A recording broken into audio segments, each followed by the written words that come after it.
greetings, one and all. We are back for our world of Mork Borg, and working title. Still don't have one really set in. I want to go with Beast Within, but then I went with Mork Borg Descent. I kind of liked it. But anyway, in our last session, we met our Kat. What was the phrasing you used to describe our characters?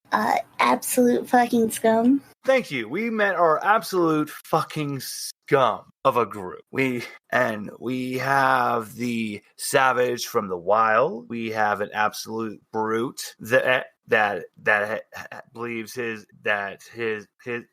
way or the highway. Then we have the man who will literally can possibly talk someone to death. Thought we'd ever see that in a game, but there we are. I'm gonna have to roll damage for whenever fucking Argerix talks now. Shit. Then we have Eggerton, our magnificent man who just borrows everything. I mean, good lord, all that silver he got the last session, astounding. And then all right, Kat, I want to make sure I pronounce her name correctly. It's Palta. Palta, thank you, because I was saying that completely wrong the entire last session.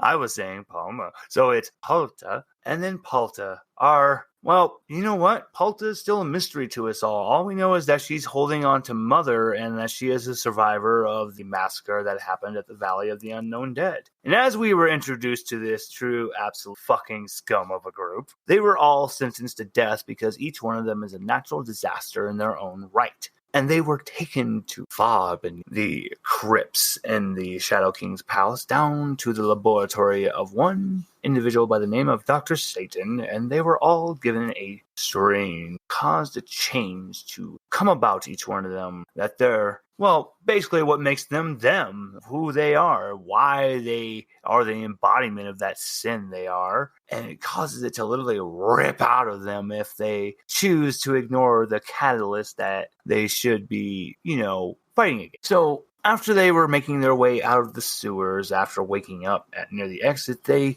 encountered a astral projection of really a truly horrid Vicard. I mean, even from that distance, they could still smell him. How a smell comes through astral projection. So, they were told that now the game has begun between the Lich and our absolute fucking scum of a group. And they must, if they somehow find a way into the Valley of the Unknown Dead towards her, they need to bring an end to her strange citizen, her private army. Yes. In every other portion of the Dying Lands, armies are like hundreds of thousands of troops. The Lich Queen's is 11 individuals. That should tell you how dangerous these strange citizens are. And they have been told that their first target is Gunther, the murderous bastard Scarlet son of the merchant. As they were leaving the sewers, they found themselves in the cursed graveyard of Gravitas, and through your typical RPG bullshit of magical dice rolling and mechanics, Kat had an ability that let her solve the puzzle like fucking that.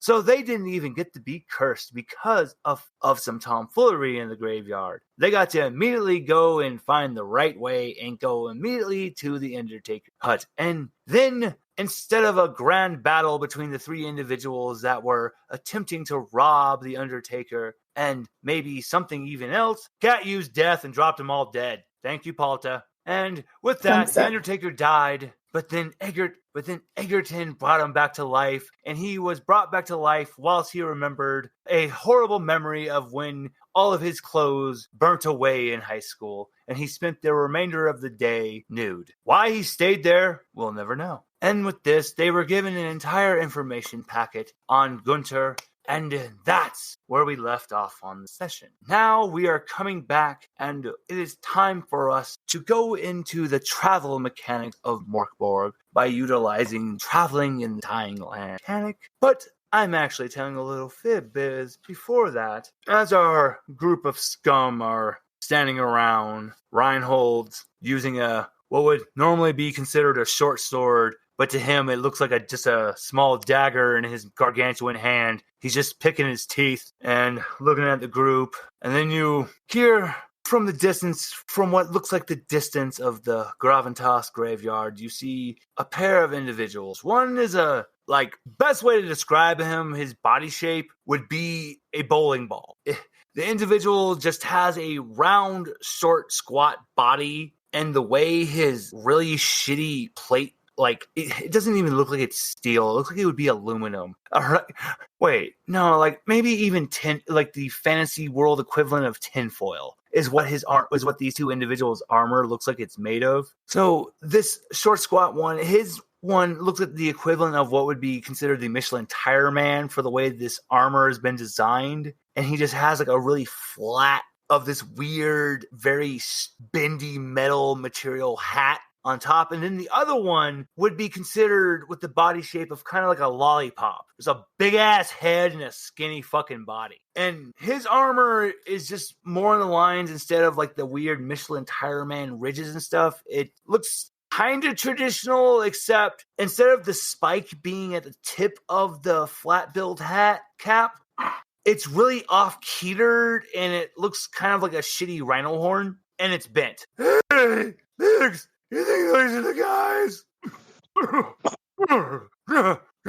Yes, Wedge. Oh, God. Yes, I was warned that we'd smell them coming because of that uncouth thief that made way with the bell and broke our beloved church bell. I'm gonna kill him. Reinhold just looks at the two. I'm gonna kill him. Easy, big guy. Besides, you've already had. Great, I'm gonna kill him. Wait, look. We were just told by the Shadow King that we were supposed to bring this declaration for you. Probably. You're making me want to kill.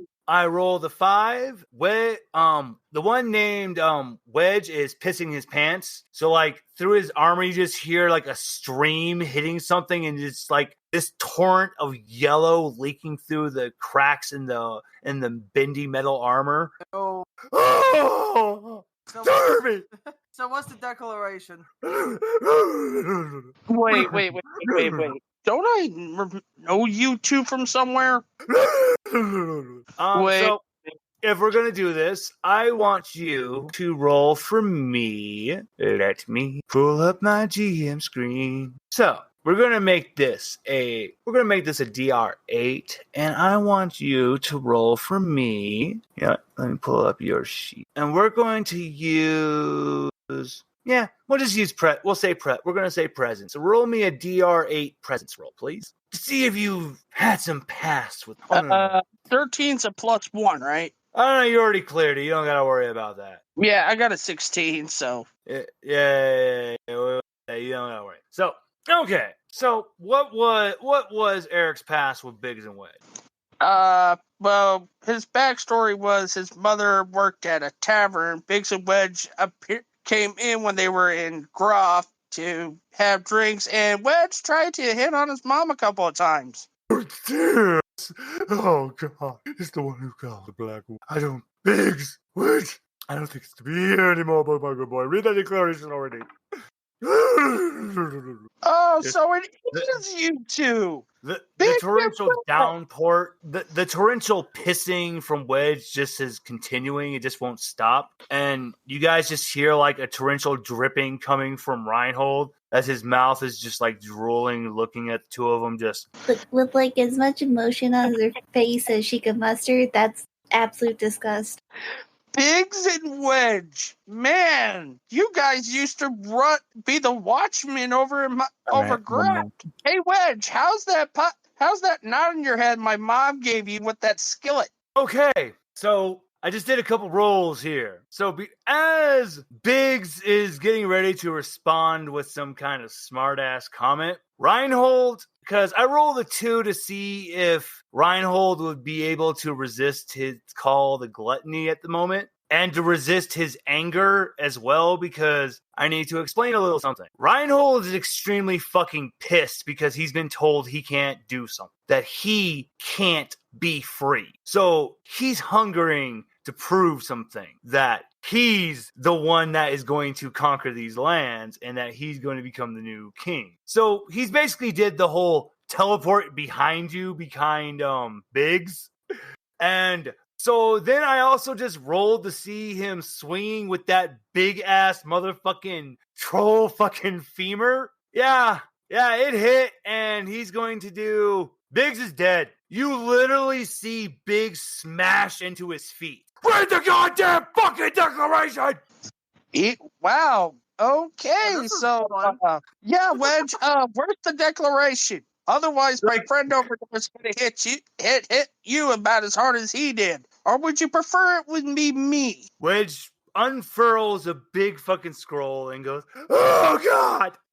And so you have been given a new form of curse that has been designed by Dr. Satan. It is not a normal curse that has been done with magical scrolls. It's a Stutter him out. It's an alchemical curse. And the only way to cure yourselves of this curse is for you to drink and consume the Lich Queen's blood. But and here's the thing, if you try to run away or you try to abandon your mission, the parasite will take control, you'll become a monster, and you will be hunted down and killed and destroyed. And he furls up the scroll. Good. Is there any more information about the parasites in us? Oh, his hand's shaking. I'm gonna go over to Wiggs and I'm gonna give him a very gentle pat on the face. It's okay, sweetheart. Just focus on me. Just tell me what you need.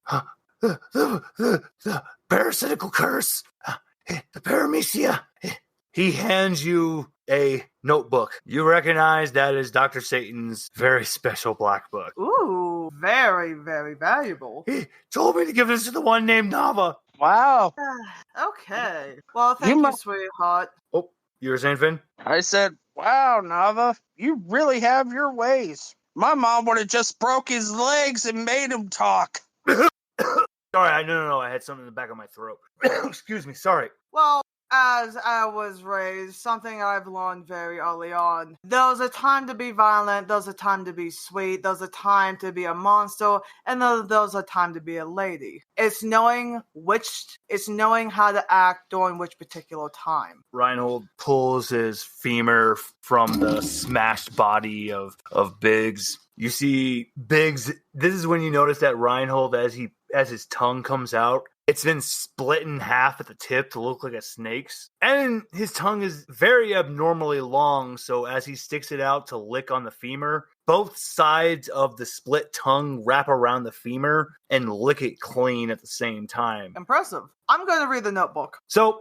I'm going to be nice. No voices for this one. I'm going to make it really easy to understand so you guys don't have to be like, the fuck did he just say? I couldn't understand with the voice. So, what this book is entailing is everything else has been written in a very systematic code, and you'll never understand it because of the curse that Dr. Satan put on his writing. But thankfully, as you're skimming through the pages, your eyes finally stop because you are able to read what is in front of you. And it is specifically the one on, can a curse become a parasite? As you're reading more and more, Dr. Satan had been researching the idea of making it to where a curse is immune to being cured, to simply being cured through by magic, that it has that condition, that it's a living thing that is able to recognize when you break these rules, that it truly is permanently attached to you until you fulfill the condition against it. Because, and as you see underlined, words have power. Names have power. True names have power.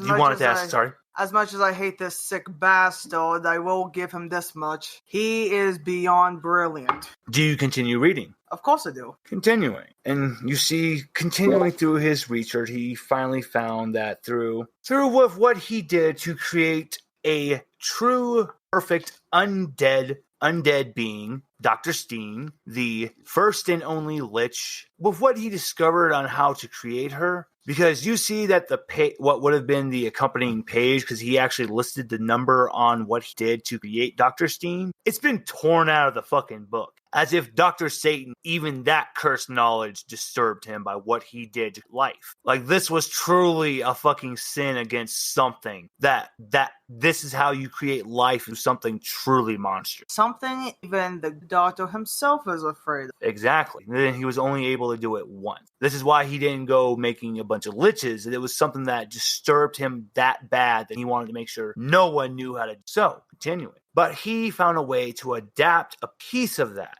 And you see the word olfactory, basically making the olfactory a living entity, a parasite. This olfactory parasite, which he dubs the parameci. With this, he is able to, with a combination of his foul blood, that is henceforth not even really human blood anymore, it's more of just a foul ichor. With a combination of that, it's the perfect solution to transmit it into the body. And with that, he is able to inscribe the words of the curse onto this parameci flow into the body. And that is what has been given up each and every one of you. Nava, do you relate this? Oh, of course I do. Because I was going to say, Reinhold actually tries to look at the book, and he just goes, "Goddamn Moonspeak!"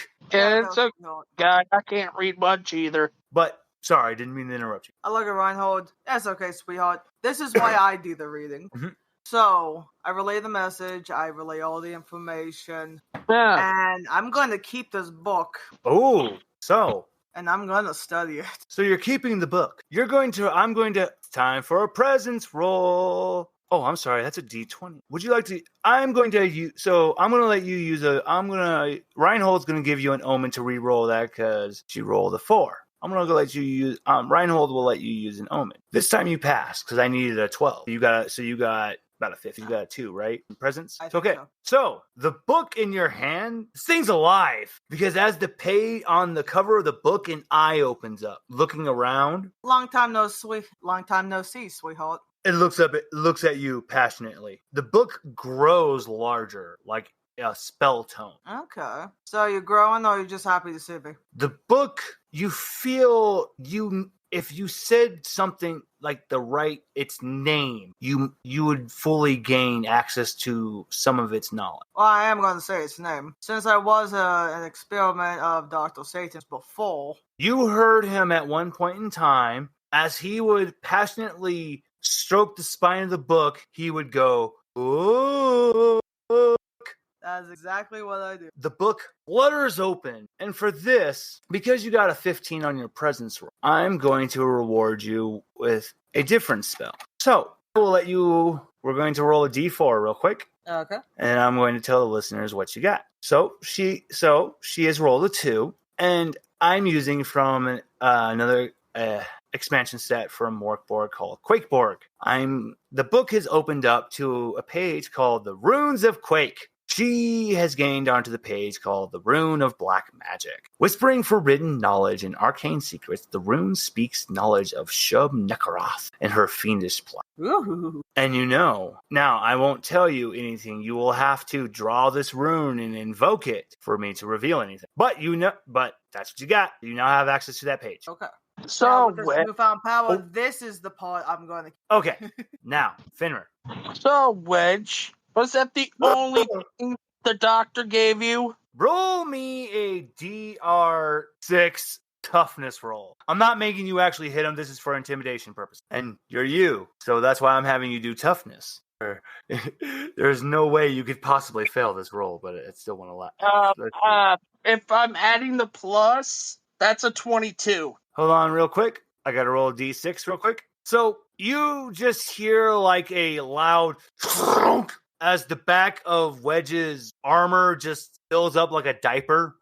And you see what looked like a black knife fall to the ground. But the thing is, the minute this blade made contact with the ground, it shatters and disintegrates. Oh, I was supposed to sneak in. Cut Nava with that. Why? We're gonna do what now, Wedge? It's dangerous. Buddy! And Eric just gonna get real close to him. Buddy! My good buddy. Remember what happened the last time you tried to attack a girl? Because if I remember correctly, and Eric just takes his finger and just slightly goes right underneath his chin. You were there too, weren't you? So let's see real quick. All right, because the only thing Wedge has a +3 in is agility. So I had him roll a DR12 to see if he would be able to stay still and not run off like a coward at supersonic speed. Oh no, he cleared that shit. He rolled a 15. The man, it's just a dust cloud because even Reinhold is just like, damn, that boy gone. And just a puddle and pile of bleh. And what used to be the Biggs pancake is already gone, and Reinhold is belching out the smashed cap and armor of Biggs. Sorry, Nova, did you want some of this? It's okay, big guy. We'll put it into the group and we'll just put it in the back and sell it. But hey, Wedge, I know you can't hear me, but if you keep running, I hope that you find some place to take a bath. You smell like shit. So, like, during that, Reinhold had actually this is when the true body horror of Reinhold is really revealed in his way, because he takes his bottom jaw and he stretches it about a good 4 feet down, and he reaches down into it. And then as he's pulling out, he pulls out like what looks like a adult male's full-on hand, arm, forearm, shoulder. With a snap and a twist, he rips it off of what would have been a torso, pulls back up his jaw and goes, "Here you go, Nava." I'll take him. I'm gonna. And as he's snapping his jaw, and Reinhold looks over at you, looks over at Argrix. Yeah, fancy man. Well, I know you're not talking to my real fool, Tingle. Well, I was actually going to ask, can I borrow the Laffy Man? Well, I suppose just try to return him in one piece, shall we? Oh, don't worry. He's going to be in the best 2 hands. Well, best 4 hands I possibly know. Sid, I like you. Sid, vicious. Yeah, boss. You see the strange monkeys come out of the shadow of Reinhold, and he goes, all right, fastball special. So Sid, that's when Sid, he goes and he grabs Tingle by the butt cheeks and lifts him up. And this is when you guys notice in immense horror that the little monkey's arms have just become bulbously muscular. And I'm not talking the cartoony way, I mean the horrifying body horror way. So it's just terrifyingly disgusting with how big and veiny these things have become. And Tingle's just, ah! There ain't no laughing anymore. As Vicious looks at Tingle and goes, alrighty, now I want you to, you're gonna hold this bomb, and I'm gonna hold right here on you, buddy. Reinhold, swing better. Reinhold's got the femur, right? Like a fucking baseball bat. Like a baseball bat. Seriously? Oh, God. Here we go, guys, because I just rolled an 18. So here we go. So, with a mighty throw to win, this is when Sid does it, his leg just, boom, shatters to where all the, what would have been the fur on the leg, like, disappears from how buff the leg gets as it smashes down into the ground. Like, literally, it goes down to his knee from how hard it smashes into the ground. And then he launches Tingle. Tingle's just...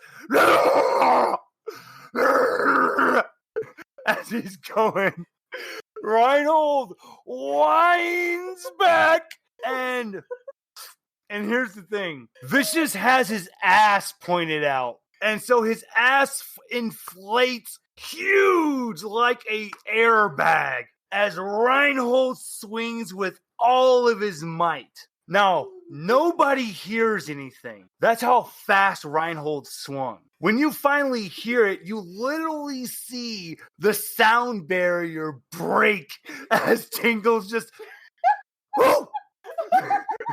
as he goes flying in the air. As if reading from Vicious's own mind, Reinhold lights the black powder bomb. Let me pull up the damage for the black powder bomb, mind you. I was fucking dying right now. Hold on. This ain't done yet. Because hold on. And then with a mighty collide, in the back of Wedge's back, he gets hit with the black powder bomb, taking 6 damage, leaving only his hand in the crater. And in sheer horror, you see in the shape of a hang glider, Vicious has stretched his body as Tingles is just riding him back, just screaming the entire way. Ah! Ah!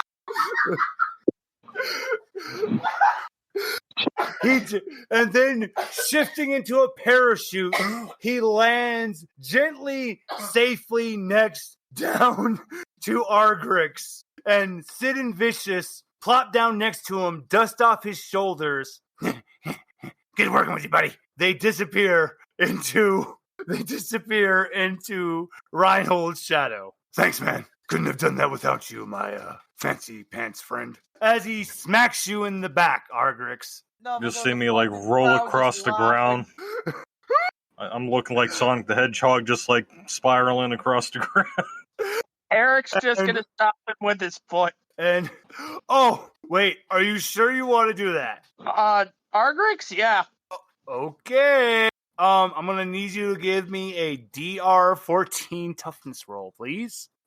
Sir, do you not understand the style and grace that is before you, that is Argerix? This man knows how to make any prat fall into his motherfucking situation. When he said spin like Sonic the Hedgehog, he went spin dash, fool. I got an 18.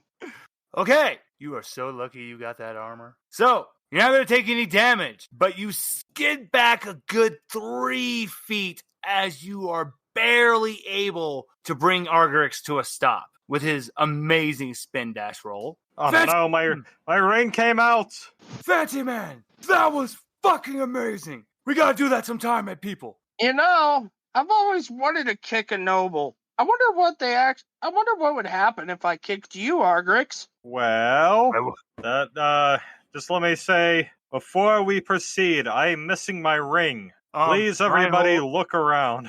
So, what's so special question? Eric is kind of like asking, what's so special about this damn ring in the first place? Hold on, wait. Actually, I would like you to give me a make it good. Make it good, Argrix, and there's something in it for you. Okay. Give me a good one. I want a good fucking story because I actually just rolled something too. I just have to double check something real quick for you. Okay, so okay. I gotta do this the best I can possibly can without getting to the points. Because inadvertently, this actually, Reinhold was the one that this was coming down to see if this would, but this is cool. Alrighty, so go ahead. Take it away. Story time. Well, it's kind of personal, but I guess I can consider you all friends now, traveling and spreading the word of democracy. Well, this ring is special to me because back when I was just a wee lad, when all I wanted to do was sing and dance and exploit tyranny, there was a peasant girl, filthy, disgusting, uneducated, but yet she always smiled, and I could never figure out why. Here I had everything, and this girl barely had crumbs to eat, and yet I felt bad, and one day I finally spoke to her and said, "Why are you always smiling and happy? You're a wretch, and I am a royal!" She couldn't speak, I found out. She just smiled, and I saw her little stand selling rings. Sure, they were crap quality, handmade, but she just smiled and she handed me one. And on the inside it said friend, and though I could never hear her voice, that smile just kind of made me think I could do so much more for the people instead of this. Douchebag. But then I smelt rum in the air, and then I went to get a tattoo. I forget what it was. I think it was a rocket ship, but I forget where. So just indeterminate amount of time later, as Reinhold finally, as he's been digging around in the grass blades, he goes, "Found it!" But as he did, the power of, as I said, words have power, and the power of this blowhard's fucking long-ass windbag speech, it has affected the ring to where the ring literally crumbles away into dust And see, here's the thing. This literally violates the law of physics because fucking gold is not supposed to be able to corrode. He corroded gold. But here's the thing. Even as the gems somehow miraculously corrode away from this as well, from age, what is left is actually a reliquary is actually a Tunanbay reliquary. It is a pair of magnetic stones that crackle and fizz when rubbed together. When the square stone is near danger, the round stone glows in a dull orange. The stones can lie. Dibs. Reinhold looks over at Argus and goes, "Is it okay if I give it to Egg?" Eggy will borrow it if not. I tell you what, Eggy, you may borrow it with the intention that I get it back when I say. The ring itself meant more to me, but I got the piercing down below to remind me. Eggerton will open a... Oh, sorry. I was going to say, so actually you go first, B. Eggerton's going to open a pouch on his random assortment of pouches on his pants, and will pull out a handful of cheap, kind of shoddy rings, and he says, Eggy has backups if you want. That is way better than what I was going to do. I love it. Sure, my emancipated friend. No, Eggy can use the bathroom.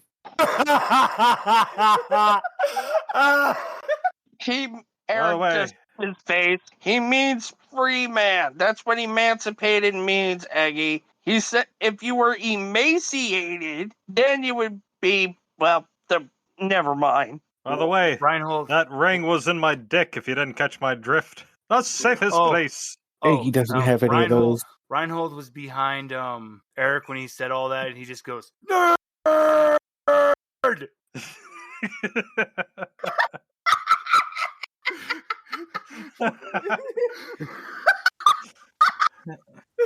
As an aside, I think Eggy meant constipated, not emaciated.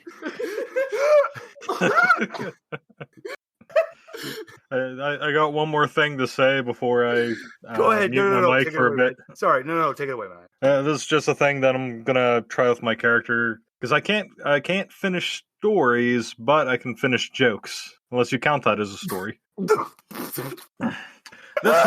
This reminds me of a delightful joke that Tingle told me. I really hope that death is a woman. That way, it will never come for me. So, at that moment, because Tingle this entire time, he's just been standing there with just 1,000-yard stare and just constantly screaming, just ah! But when you do that, he does the with his little jig, and then back to He is going to be doing that. He's going to be doing that 1,000-yard stare and screaming for the next, 5 days. I'll get the duct tape. Yeah, 5 days? That's less than normal. I'll go get us something to cover our ear, put in our ears so we can sleep somewhat peacefully. Yes. Malta? As soon as that joke went through, she immediately burst into tears. Yes! Okay. Wait. Question. Yes. Last time we ate? Oh, so... all right. Realistically, you guys actually had a meal right before you went and did your whole trial. Right before the trial, they gave you guys a last meal because that's the way they basically do it here. Is that when you go to trial, you're already being told you're going to execution, so you get your last meal beforehand. And realistically, it's only been a few hours. We haven't started traveling yet. We were actually just about to start the actual beginning of the session. Yeah, I was just curious. Oh no! I was just going to say I was just about for us to ask who would like to do our very first travel roll. Me. I will tell you what. Okay, Kat can go ahead. Okay, so let me tell you what dice you're going to. Let me just tell you what I need to roll, Kat. Set it up real quick, because as I said, we're using the Roads to Damnation mechanic. So, roll me a d6 real quick, Kat. Just going to say you never want me to roll these. By the way, I'm happy. So, we're going to be traveling for 12 days. Oh. So, guess what? every 3 days, we're all going to get a turn to do 4 different roles. Since this was Kat's roll turn for the traveling, she's going to get to do the first incarnation of this. And this is what we'll do after we reach Galgenbeck. Because the session will finally come to we'll reach the end of the session when we actually reach Slushwick. So I said that these travel camp sessions that's why traveling is literally a session by itself. We got a lot of time. So we will be playing for 12 days. So for the first 3 days, let's see what happens on the first day. So let me pull up the chart so I can ask you first batch of questions. Because we actually all each have at least a day of ration. Because we all should have rolled a D4 to figure out how many days of food rations you got 4, by the way. Because Reinhold has 4 days of rations. Nava has 4 days. And if you didn't do the initial D4 roll, go ahead and do it now.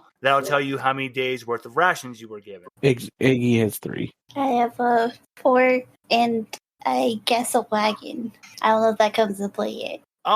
That's actually going to make traveling really easy. And oh my God, Kat, that makes things. Oh, I'm going to give you everyone gets advantage on all these rolls because of this. I also have the donkey. That just gives double advantage because now Reinhold doesn't have to pull the wagon. Oh, I was just going to make Tingle do it. Once again, that would have just gave double advantage because Tingle is riding on the donkey. Alrighty. So wait, did you say? Hold on. Wait. Did you say that he's riding on the donkey or under it? You know what? You know what? Just because of that, Tingle has been, when he was, because he was worried about falling off, he kind of tied a rope around his waist onto the donkey. But the way he did it, he tied it to where it was just a circle on the waist of the donkey. So he spun around from the top of the back, and now he's underneath the belly. And he's just, still. Eric kind of pops his head out and sees this. Hey, everybody, look at this. A jackass underneath another jackass. Monster. One might say it's the jack and the ass. God damn it. I'm loving this already so much. Oh, Okay. yeah. Hey, Every time he flips over. Hey, Eggy, got a joke for you. What do you call a guy stuck underneath the donkey? Yeah, I didn't hear like 90% of that. Fool. He said, what do you call the guy under the donkey? What do you call him? You call him Ardrick's fool. Tingle's just still screaming. He still just hasn't stopped. Alrighty. So, Kat, roll me a D8, but remember you have advantage. Okay. So if you don't like the first result of what I say, we're gonna roll it again, and I'll tell you the next one. So, all right, go ahead. So tell me the first number. This is for what the road's like. I got 6. All right. You got the best number besides an 8. It's a well-used road. Nice, smooth. Do you want to roll again, or do you want to keep that one? No, I'm good with that one. Alrighty. All right. Now I need you, because I almost forgot. We gotta do the weather. This was more entertaining than the last donkey show I seen. Good job, Tingle. Monster. Yeah. Great job, Tingle. I just hope that he doesn't get pissed on by the donkey. I mean, that would be kind of disgusting. He's just still screaming under the donkey. Yep. And he's getting pissed on by the donkey. Called it. You did this. That's why Tingle is just looking at Eric, and you can tell in your heart of heart from what he's screaming, he's saying, "You did this." And Eric just looks at him and just goes, "And I love every minute of it." Okay, so Kat, we're gonna roll for an event by the road. So roll me a D20 real quick. 10. Oh, so your first choice is either we encounter a monastery, roll again, 15. or we run into a few mercenaries and they're guards, D8 guards. So Yeah, what so would you monastery want? sounds nice. All right. So as as this group of absolute fucking scum are walking, you hear a chanting, and you see a beautiful monastery, like literally right there by the side of the road, and oh boy. Nava, you recognize these people because these are the monks and nuns. They are the cultists of Necrobol. Oh god damn. And sadly, you know that this cult they are all most definitely cannibal. And as you think this, they kindly, what would be like a Father Friar, smiling, just, hello there, would you like to come in and have some bread and soup? Eggy's not allowed in those anymore because of the bell thing. The monk looks at Eggy and goes, you! And because this is just an event, and this is actually, and it's not classified as an attack a counter, I give you guys this is a freebie for all of us as we all run off as they chase us away with very, very sharp knives. It's that typical torches and pitchforks mob chase. Not again! Man, this is like the last time I went to grab. Oh, there he is! Grab your torches and pitchforks and anything shiny. God, I thought that. Oh, what was that? What was that? Cat? I said Polta wanted soup. Yeah. If you guys want soup, Eric kind of pops and looks at Polta. If you want soup, I can actually make something when we camp. All right, we're halfway through, guys. We're halfway through the day. Now, roll me a d12, Cat. 6. So either we encounter a cannibal village, one more. If it's the same number, can I roll again? Yep, doubles are automatic reroll. 8. I was just reading this one. A ruined abbey. I will let you know. And thankfully, this is from your lovable Eggerton. With his knowledge of things of borrowing, he knows that he's had his eye on this abbey because there's been rumors that there's something hidden inside. Eggy thinks we should stop, but that's just Eggy. So, does it have a graveyard? Well, of course it will. And Polta would also like to stop. Okay. Oh, absolutely. So we will actually count this as where we're going to make the campsite. But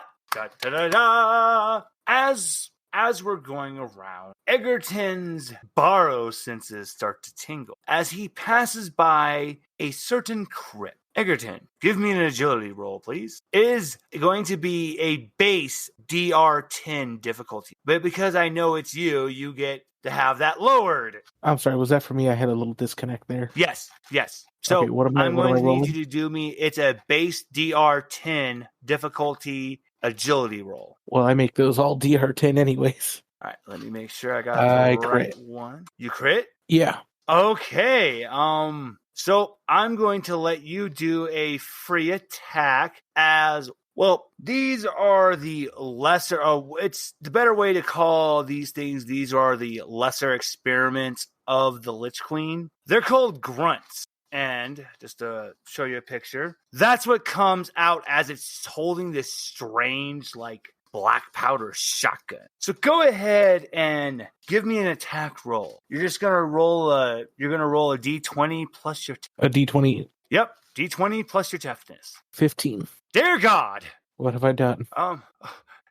You're definitely hitting him. Roll your damage real quick for whatever weapon you want to strike him with. Oh, I forgot to write the weapon damage down. Sword was under what, d6, I think? Yes. 3. Oh, so now here's where this is a really fun mechanic of Mork Borg. It is morale. Because now I'm going to roll 2d6 because you just took out half of his life what did you do when he came kicking through the crypt? Iggy would have had his rapier kind of ready. So as soon as he came bursting through the door, he just pierced straight into him with it. Oh yeah. And so in Mork Borg, with certain actions, like either like a really cool action a player does, or if you take out half a monster's health, or if they witness like a higher rank monster die, you can affect their morale. And so I just rolled 2d6 and I rolled a 5. Well, in Mork Borg, when you roll a 4 through 6, the enemy surrenders. So it drops its fucking shotgun and drops to its knees, holding its hands in the air and goes, hey man, don't kill me. I surrender. Eggy will let you live, but Eggy wants to borrow your shotgun. No problem. I was going to give it to you. And there's something nice and shiny in there. If you want the shiny, you can have it. I quit. As he walks away. So Eggy you get now a has a shotgun, shotgun. B, and it does Yeah. D6 damage, dude. Well, Eggy is quite happy with this. So, and let me do a little bit. So it'll follow the same rules as the blunt. Actually, I am sorry. Okay, wait, no. It's just going to follow some of the rules of the blunderbuss. You will get 2 shots per load, meaning after you shoot 2 times. So if you want to fire both shots at the same time, you can do 2d6. But if you want to just do 1 shot, it's 1d6. But then after that, you have to reload it, which will be your turn doing that. But other than that, and for the shiny inside of the, let me see. What did you get for your shiny? There we go. And okay, so Eggerton, would you like to know your occult treasure you just got? Eggy always wants to know what treasure he got.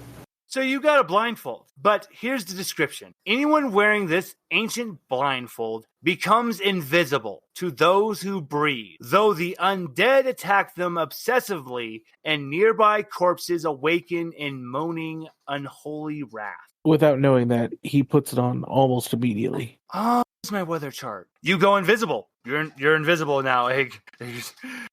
So when you rejoin the group, nobody can tell where Eggerton is. How aware of my visibility am I? Oh, you can clearly tell you're invisible because as you look down, you see no legs and you see where your footsteps are, where your feet are indenting the ground, but you're clearly invisible. I would immediately go to mess with him. I'm going to let you have some freebies during the night because I let Kat have a freebie for weather today for this first day, but on the next one, we will do a weather roll. But last roll is what happens for a night event. Kat, last time, D12. 11. 11. A band of blind albino cultists pass by.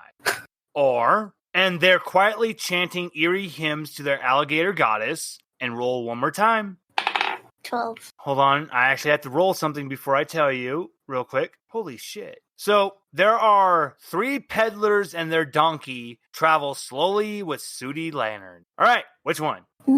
Just the peddlers. Now, you see, if we weren't a band of absolute fucking scum, this would actually be bad. Because as the peddlers come up, before what looks like a very shady individual can say anything, the other equally shady one goes, No, man. That's Nava, the Black Wolf. Oh, hey, Eggerton. Hey, man. I saw you at the last Thieves Guild meeting. Meowdy. No.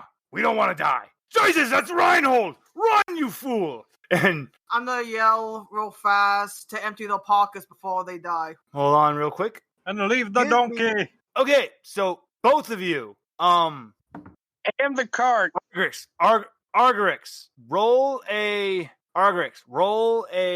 DR12 presence roll, and you're going to be doing the same, Nava. Okay, you only got a 5. They leave some rocks. Does that include the? Oh, wait a minute. No, this still counts. So let's re-roll. Sorry, you said a D12 and a what?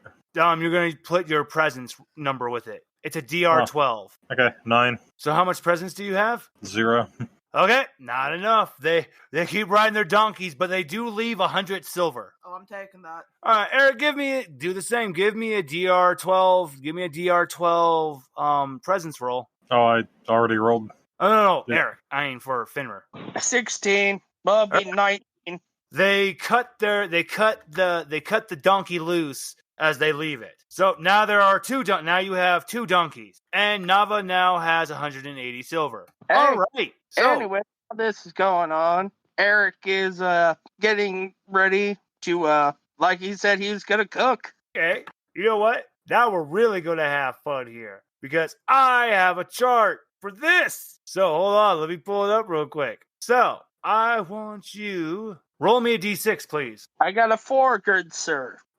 Okay, you make some delicious gloomberry mix. And look, Reinhold's not rude. He's going to eat. You can't make your choice from reading that. Would Nava eat? Very miss. Does she have knowledge of the? You know what? Presence roll of Gloomberry specifically. 'Cause I And because of who you are and your knowledge of where you've been, I'm going to make it a DR 10. So, you meet it. So, yes, you know Gloomberry very well. I'm going not eat. I politely decline, saying that I'm full because of Reinhold share a leg with me earlier. Reinhold goes, more for me. Here you go. And does anybody else eat the Gloomberry mix besides Eric and Reinhold? Yes, but I gotta get someone to feed me. Eggy would feed her and himself. Okay, Argerix, do you eat it? Because Mom told him never to leave a plate behind. So, as a goodwill gesture to my jester, I'm going to give my bowl to Tingle, because I still got beef jerky, and I want to show that I really appreciate him. Okay. Eat up, Tingle! So, Eric, Reinhold, Polta, Eggerton and Tingle are all gonna do DR12. DR12, let me see, toughness rolls. I'm going to tell you what this is specifically against in a second. First is going to be Tingle. Tingle has no... Oh, no! Tingle doesn't have toughness, so that was Tingle. Now Reinhold. Oh, thank God! Reinhold has a +2. Wait. Oh, no! Reinhold failed! Okay, so everybody else tell me your numbers. 11. 14. Ooh, that's 3 people. 11 And says Eric... 12. It's a DR... Oh, wait, so you passed B? No, for her. She had 14. Oh, no, I meant just Eggerton fell. 17. Okay, so this is that moment as everyone's eating. This would be that moment when the mountain trolls, the troll king will be playing the little bum. Hall of the Mountain King? Yep, the Hall of the Mountain King. You just slowly, as they're eating, and then suddenly you see Tingle stop screaming enough as he started eating, and then its eyes go super large as you just hear the most loud, explosive fart as he goes flying in the air as the most violent, explosive diarrhea begins. Before Reinhold can start laughing, he grabs his stomach going, "Ah!" And as the music's going even harder, crescendo, he starts spraying explosive diarrhea. And then Eggerton looks and just goes, "Man," as just explosive diarrhea goes behind him. Not the first time. As Tingle falls on a branch, and you just hear a